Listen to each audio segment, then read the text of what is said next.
In this video, I will be showing you guys how to wax your own underarms at home. First, you're going to start off by cleansing the area.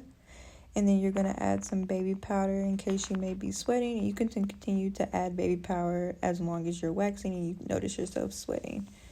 You're going to start by getting all the wax off your stick and going in a downward direction, or you can go in the direction of your hair.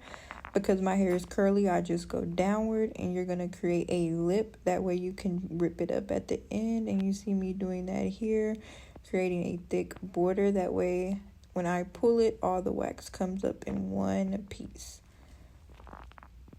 Here you see me lifting in the opposite direction that I pulled it, and you see how much hair came up in just that first rip. And then you're going to see me going back the same way but in the opposite direction to get any hair that I may have missed the first time.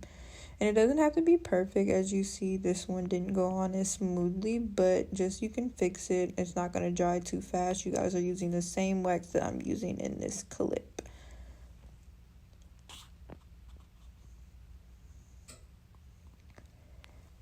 And I'm just smoothing out all the wax, making sure it's not too thick and covering up all the areas that there is hair.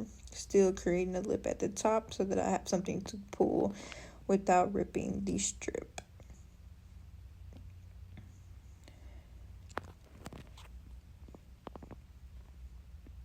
And you see me pulling it off. I usually only go over it one direction one way and then one direction the other way. If you notice any other little hairs, you can go in with tweezers or maybe just one more strip. After that, I'm going to be using the post-wax cleanser. In your case, you would just be using the oil, which does the same thing. And now you see me going in with the oil that you guys have in your kit as well. And that is all.